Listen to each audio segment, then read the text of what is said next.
Bonjour à tous, je me présente, je m'appelle Blackfire et on va continuer sur Spider-Man. J'ai prévu un truc, mais après, pour être honnête avec vous, comme je vous ai dit, j'ai dit dans une de mes vidéos, je ne fais plus de promotion pour Disney, mais du coup, j'ai trouvé une parade assez brillante. On verra si ça va marcher.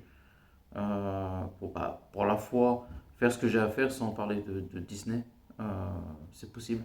On va parler de cette histoire-là qui est juste incroyable. En fait, c'est un peu compliqué à vous expliquer. Je sais pas comment vous expliquer cette histoire ou ce run, mais c'est une histoire de fou. Euh, En plus, c'est très actuel, si vous voyez ce que je veux dire. C'est hyper actuel. Et c'était allé un peu loin, mais en fait, il n'y avait pas que des mauvaises idées. En plus, c'était plutôt bien dessiné.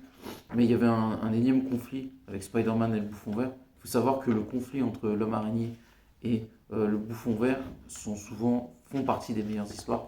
C'est pas les meilleures histoires, mais ça fait partie des meilleures histoires de Spider-Man. Et c'est vrai que dans ta tête, quand tu réfléchis, que tu es fan de Spider-Man, il y a beaucoup d'histoires avec le Bouffon Vert qui sont réussies. Je vais avancer un peu. Voilà, en gros, c'est une sorte de sacrifice bizarre sur Madame Web. C'est pas ce dont je voulais parler dans le comics. Je voulais parler d'autre chose. Je voulais vraiment parler du conflit entre ben, Spider-Man et le Bouffon Vert. On va dire que le Bouffon Vert, voilà. En fait, c'est une longue histoire. C'est un long run. Si vous voulez, le Bouffon Vert était censé être mort. Il revient. Et en fait, quand il revient, il achète le Daily Bugle. Mais en vrai, il n'y a que peut-être Spider-Man ou Mary Jane qui savent que Norman Osborn est le Bouffon Vert. Et du coup, il fait des dingueries. Il fait des dingueries. Et en fait, c'est vrai, il va décider d'affronter Spider-Man avec enfin, en redevenant le Bouffon Vert. Et il va kidnapper Tante May. D'accord, jusqu'ici, je pense que vous me suivez. L'histoire est plutôt pas mal. L'histoire est vraiment pas mal du tout. Et après, on va continuer. Et en plus, j'étais assez content parce que j'avais besoin d'une histoire assez courte à vous montrer. Courte mais efficace. Et cette histoire, c'est totalement ça. J'ai pas besoin de mettre très longtemps à vous expliquer, mais l'histoire est vraiment très très cool. Spider-Man est super bien dessiné. En plus, c'est facile à comprendre. J'ai pas besoin de lire pour que vous compreniez. En fait, on voit que le Bouffon Vert a tendu un piège à Spider-Man et les deux vont finir par s'affronter. Et en fait, au-delà du combat qui est très très cool, je crois que j'ai un doute. En fait, le Bouffon Vert, il aime bien jouer avec Spider-Man sur des trucs assez cruels. C'est-à-dire que dans le comics, c'est un peu compliqué à expliquer. La fille de Spider-Man est censée être morte. D'accord. Sauf que le Bouffon Vert, il fait croire qu'elle n'est pas morte en fait. Alors qu'elle est vraiment morte. Et il va kidnapper Tante May. Et en fait, ce qui est intéressant, c'est qu'on voit voilà, Spider-Man qui se bat contre le Bouffon Vert et on voit MJ d'un côté essayer de vivre sa vie. Et franchement, c'est super bien fait. C'est tout ce qu'on aime dans les histoires de Spider-Man. Surtout que c'est super bien dessiné. J'aime bien le style de John Romita Jr., qui est le fils de John Romita Senior, qui était fort dans les années 60-70. Je ne sais pas quand il a arrêté, mais il était très, très fort. Et puis après, le fils a pris la relève, je dirais, dans les années 90-2000. C'est encore le cas aujourd'hui. Il n'a pas fait tous les runs, mais il a fait des trucs super cool. Et voilà, je vais accélérer un peu. Et en fait, là, Spider-Man ne savait pas, mais il découvre que Tante May est encore vivante. Je crois à ce moment-là, c'est parce qu'il est très surpris. Et on va poursuivre l'histoire.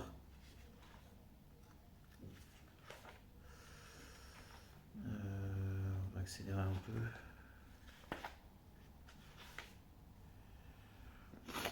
Et là, difficile à vous dire parce que en fait, vous allez comprendre plus tard ce qui va se passer. Donc, Spider-Man et le Bouffon Vert vont se battre. Le combat voilà, est très intense, c'est super bien fait. En fait, c'est ça qui est bien, c'est que c'est un personnage, le Bouffon Vert, où les choses sérieuses commencent direct en fait. On n'est pas dans le blabla, on n'est pas dans l'humour. Il peut avoir de l'humour, mais rarement. Et c'est souvent des combats intenses. Voilà. Et en fait, là, on voit le Bouffon Vert, entre guillemets, gagner contre Spider-Man. Et il est démasqué, il est super content et tout. Et alors, en fait, il délire. C'est ça, bon, de toute façon, on peut le suspecter. Là, on est là, on se dit, mais attends, c'est vraiment vrai ce que je vois ou... Et en fait, c'est super bien fait. Parce que nous, quand on regarde le truc, on se dit, non, mais c'est pas possible. Et après, tu comprends en fait qu'il délire complètement au Bouffon Vert et que Spider-Man l'a vaincu. Mais c'est pas la meilleure partie de l'histoire en fait. Enfin, Ça, toute l'histoire était vraiment cool, hein, mais c'est la dernière partie qui est incroyable. En fait, ce qui va se passer, c'est que je crois que le bouffon vert est prévu que l'immeuble s'effondre. Et du coup, Spider-Man va essayer d'arrêter que l'immeuble s'effondre, mais vous allez voir, et vous allez voir à quel point Spider-Man il est puissant. Parce qu'il va soulever l'immeuble entier. Et ce qui est assez fou, c'est que les gens, en fait, ils le traitent comme si c'était. Voilà, pendant ce moment-là, ils le traitent comme si c'était un voleur, un voyou, un criminel, tout ça. Alors qu'il est en train de sauver tout le monde. Et comme je vous ai dit, il est en train de soulever un immeuble en entier. Je sais pas si vous imaginez la force qu'il faut avoir.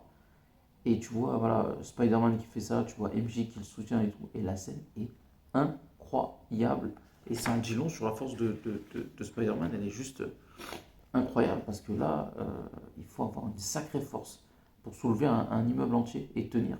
Et on voit Spider-Man tenir jusqu'à ce que tout le monde puisse s'en aller. Et la scène est folle. Et surtout qu'en fait, on voit les gens ne veulent pas le soutenir en fait. Et c'est ça qui fait que l'image est incroyable. C'est que les gens qui font du bien, qui sont héroïques, dans le monde d'aujourd'hui, ça les soutient, mais on aime bien démolir les gens. Et tu vois, voilà, Spider-Man qui est en train de soulever un immeuble, risquer sa vie, hein, parce qu'il peut mourir, hein. L'immeuble peut s'effondrer sur lui et le tuer. Et en fait, il risque sa vie pour tous les sauver. Et je trouve l'image très, très, très, très, très forte. Et voilà, qui décide justement J'aime le côté où il lutte justement pour empêcher que tout le monde meure et que d'un côté, les gens ne le traitent pas à la hauteur de ce qu'il mérite. Et je trouve l'image très forte en fait, de résilience, de courage, de détermination. Et j'avoue que j'aime bien les choses comme ça me rappelle, ça me rappelle ce qu'il faut être tout simplement dans le monde dans lequel on est. Je pense que les gens mauvais profitent des gens bien parce que les gens bien ne font rien. Mais attention, qui sème le vent récolte la tempête. Et quand la tempête arrive, ce qui j'espère va arriver dans pas longtemps pour certaines personnes, croyez-moi, hein, rien n'arrête un ouragan ou une tempête. Et on peut être cet ouragan ou cette tempête dans le bon sens du terme.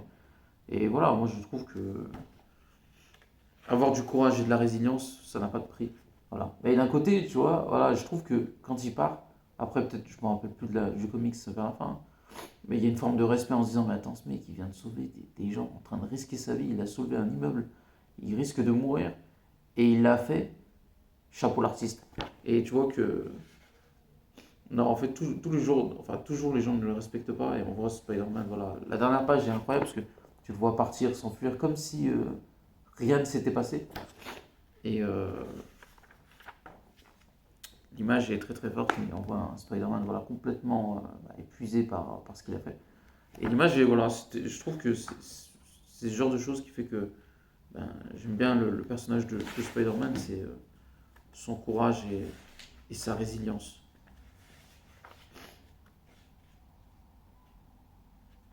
Après, je sais pas qu'est-ce qui se passe, mais on voit Spider-Man jeter son costume au feu et on voit Norman Osborn arrêté. Donc voilà, n'oubliez pas de commenter, likez la vidéo et à la prochaine. Ciao.